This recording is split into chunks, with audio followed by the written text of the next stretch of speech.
جس کے اندر ہمارے تمام سپریم کورٹ کے ججز، ہائی کورٹ کے ججز اور بار کاؤنسلز، اور اس کانسپریسی میں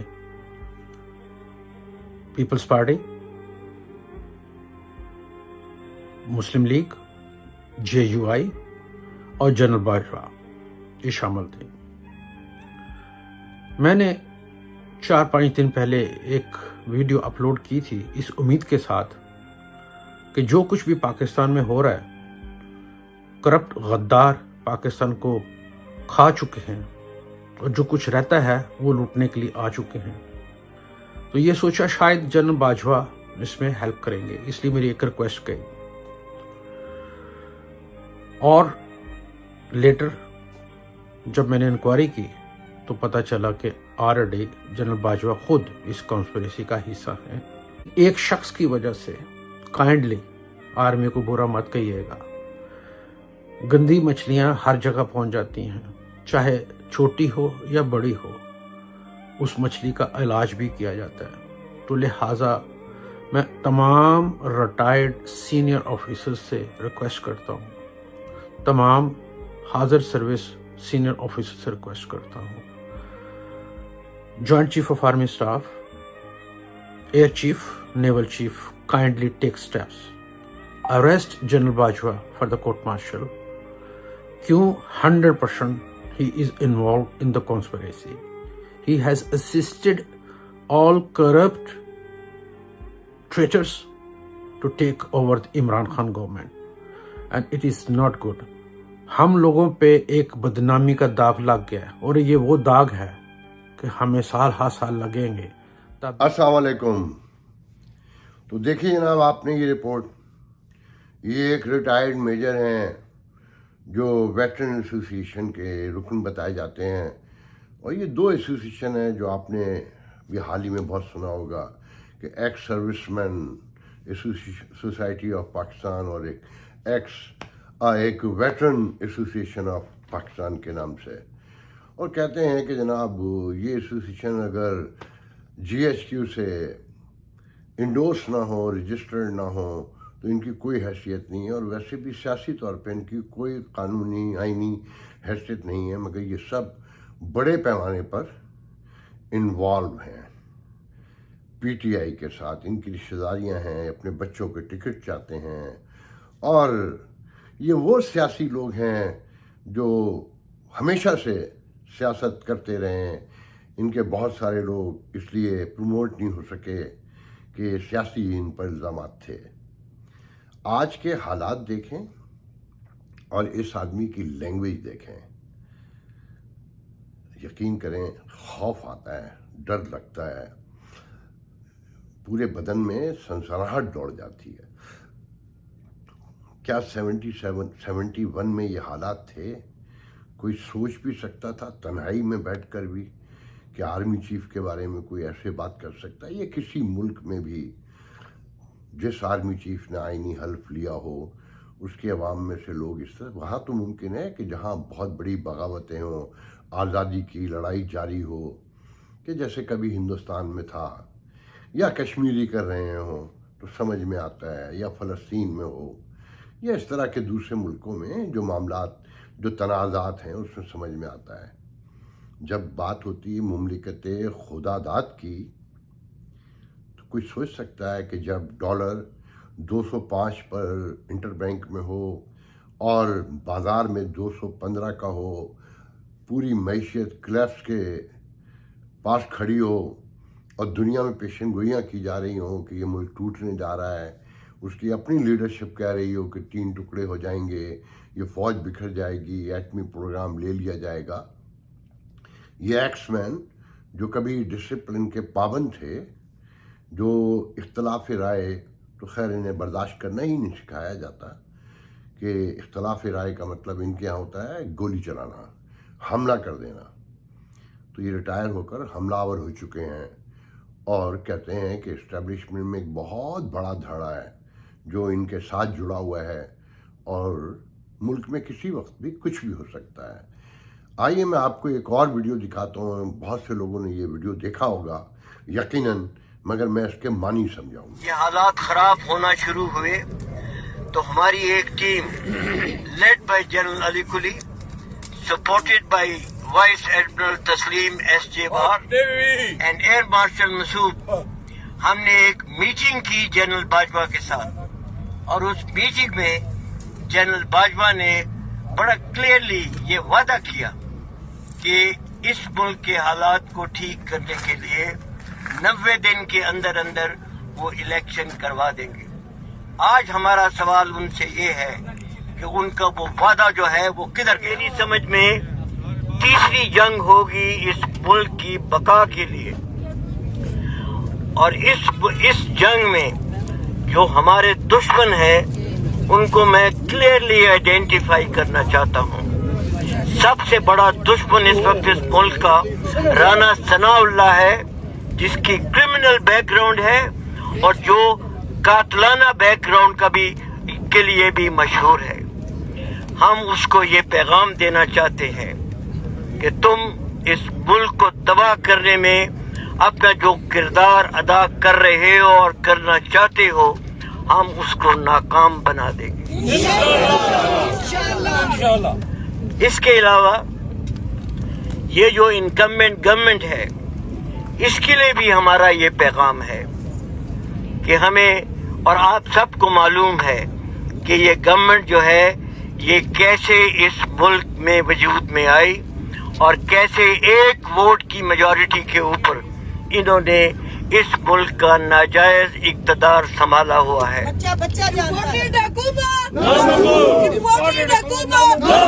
मैं बरमला कहना चाहता हूँ कि हमें मालूम है कि वो कौन सी बैरूनी ताकतें हैं जो इस हुकूमत को के बनाने में जिन्होंने अपना किरदार अदा किया, और हमें ये भी मालूम है कि हमारी अंदरूनी ताकतें वो कौन सी थी जिन्होंने इस बैरूनी ताकत की मदद की इस हुकूमत. ये एक्समैन रिटायर्ड हैं और इनके दावे सुने. इस प्रेस कॉन्फ्रेंस की दिलचस्प बात ये थी कि यहाँ सवाल करना मना था, जबकि प्रेस कॉन्फ्रेंस के लुग़वी मानी ये हैं कि जो लोग प्रेस ब्रीफिंग देंगे वो अपनी बात कहकर सवालात लेंगे, उनके जवाबात देंगे, उनकी तशरीह करेंगे बातों की जो उन्होंने जिस बयानियों को, जिस नैरेटिव को उन्होंने बयान किया. मगर यहाँ पेशगी कह दिया गया था, आप सवालात नहीं कर सकते. जब इनसे बार बार पूछने की कोशिश की गई कि जनाब आप ये बातें किस हैसियत में कर रहे हैं, इनकी आईनी क्या गुंजाइश मौजूद है, और एक 22 ग्रेड के अफसर बाजवा साहब ने जो आपसे प्रॉमिस किया कि वो 3 महीने में इंतखाबात करवा देंगे, उसकी आईनी हैसियत क्या थी, तो जवाब आता था कि सवाल करना मना है, कि सिवाय सवाल ना करने की ट्रेडिशन हमारे माशरों में, ख़ासकर मुस्लिम माशरों में सदियों पुरानी है, और ये उस रिवायत के अमीन हैं. ये हुक्म देना जानते हैं, ये रिटायर हो चुके हैं, मगर इनके यहाँ आज भी इनके दिमाग में फंसा हुआ है कि ये हुक्म देने के लिए पैदा हुए हैं कि ब्लडी सिविलियन. इनकी बातें गौर करें, इनके लहजे पे गौर करें कि इनकी ज़बान, उनका बयान, इनके लहजे में तहक्कुम और जो बगावत की बू है, आपका क्या ख्याल है, ये कहीं ऐसे ही बोल रहे हैं?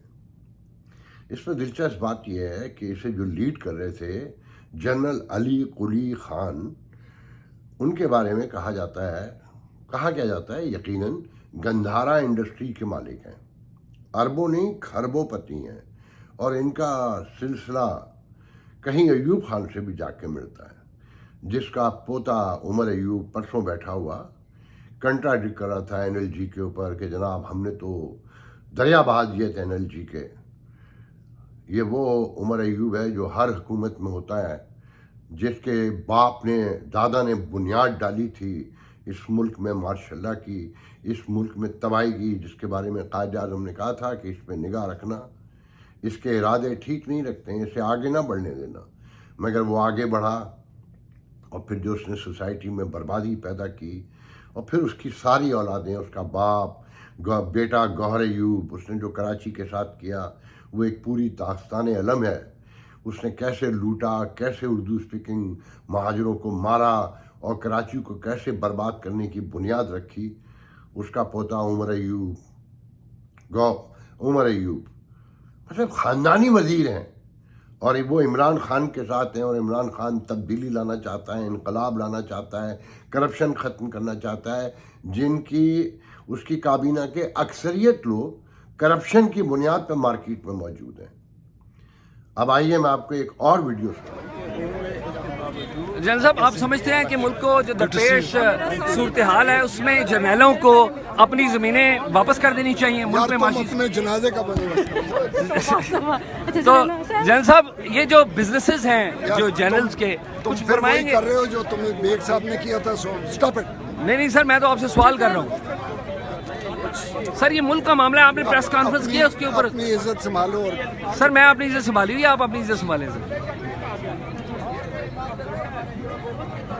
سر جرنلسٹوں کو سوال نہیں کرنے دیا آپ کی پریس کانفرنس میں۔ یار یہ پلیز ڈونٹ ٹچ پلیز۔ مجھے کرنے دینا، جب تک یہ نو کیا سر، کیا جرنیلوں کو سیاست میں حصہ لینا چاہیے؟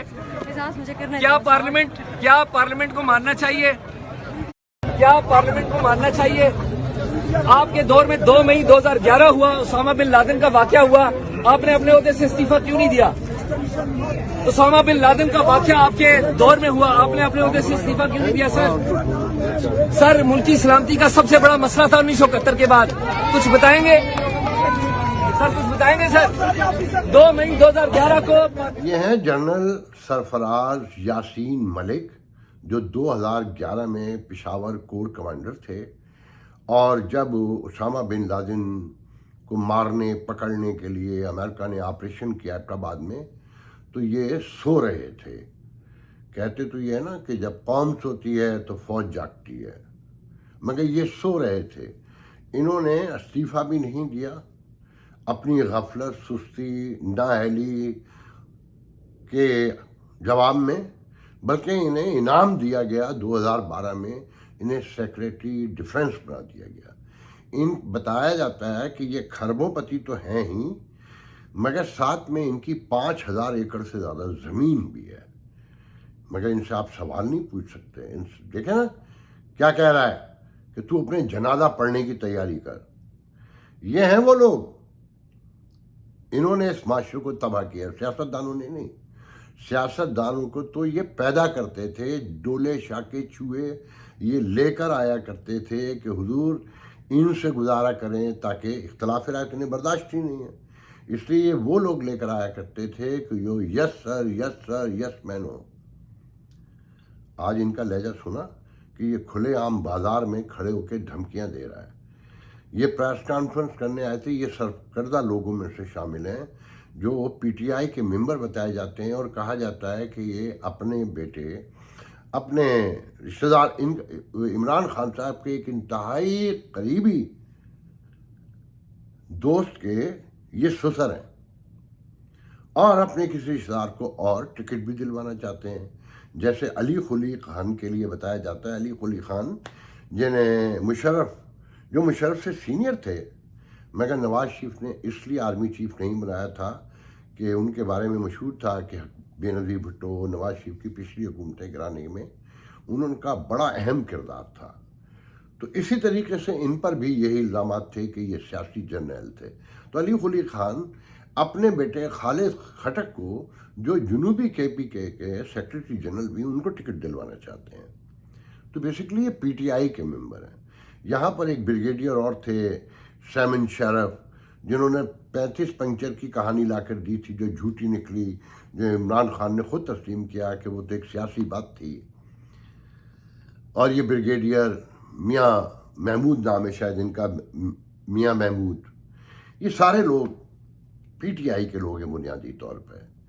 ان کے لہجے، ان کی باتیں، ان کی گفتگو، ان سے جب سوال کیا گیا اس پریس کانفرنس میں، کہتے ہیں کہ جی نیشنل پریس کلب اسلام آباد میں پریس کانفرنس نہیں ہونے دی، الزام لگاتے ہیں، مگر نیشنل پریس کلب اسلام آباد کے لوگ کہتے ہیں کہ ہم نے تو اجازت دی تھی، جب یہ اندر آئے تو نعرے بازیاں شروع کر دی، جو ہمارے प्रेस क्लब के मैनिफेस्टो में नहीं है कि यहाँ कोई नारे लगा सके। तो इन्हें बाहर भेज दिया गया और वहाँ बिजली भी नहीं थी।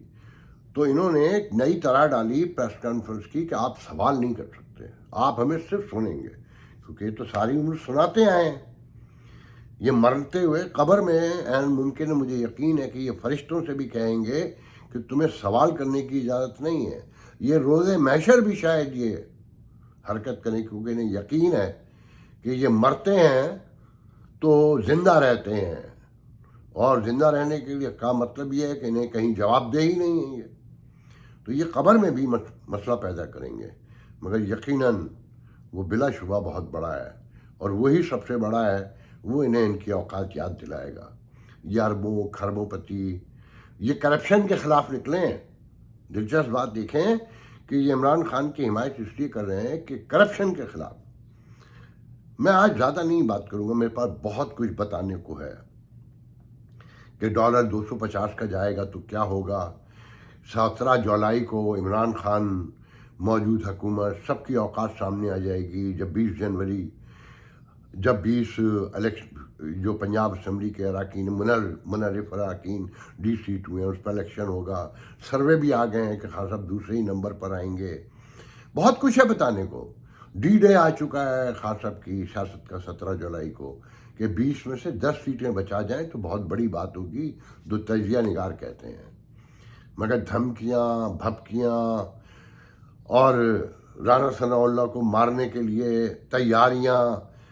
आइए मैं एक और आखिरी वीडियो आपको दिखाता हूँ, उसके बाद फैसला कीजिएगा कि ये लोग कहाँ हैं। बल्कि ये वीडियो देखकर मैं यहाँ इजाज़त चाहूँगा ताकि आप लोग इसके बारे में गौर करते रहें कि ये कहाँ तक उतर आए, कि ये आर्मी चीफ को कैसे धमकियाँ देते हैं। ये इमरान खान के हवाले से इसके ट्रोलर तो हैं ही सोशल मीडिया पे। अरकान असम्बली और कराची जैसे शहर से इन्हें मुंतखब करवाया गया। तो आज जो कुछ हो रहा है ये मकाफात अमल भी तो है। गौर कीजिएगा इन बातों पर, और ये गौर कीजिएगा कि क्या ये रियासत अब चलने के काबिल कहीं रह गई है। इसे मुंतज़िम इसके इंतज़ामात किए जा सकते हैं, इसे किसी इंतज़ाम के तहत किसी निज़ाम के तहत चलाया जा सकता है कि जहाँ अदलिया फ़ौज सियासतदान तमाम रियासती इदारे मुतनाज़ा हो चुके हैं और एतराफ़ दुश्मनों से घिरा हुआ है। इंटरनेशनल कम्युनिटी में मुकम्मल तनहा हो चुके हैं। रहम की दुआ मांगी है अपने लिए, सिर्फ रहम की दुआ।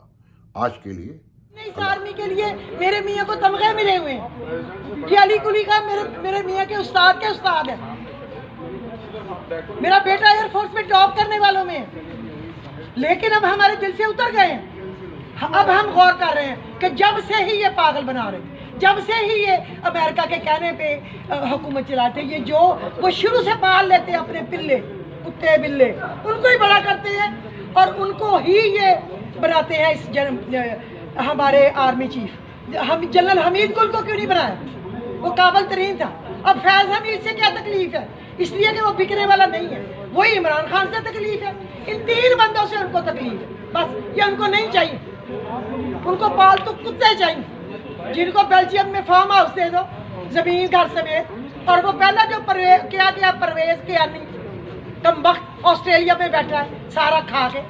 हम पागल नहीं है, हम में अवेयरनेस है। हम पढ़े लिखे बिजनेसमैन बड़े पाकिस्तान के पहले 10-15 खानदानों में से, हमें सारा पता है।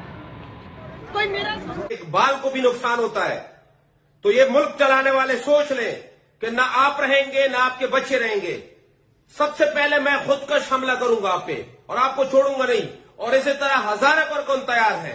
आप क्या समझते हैं कि आप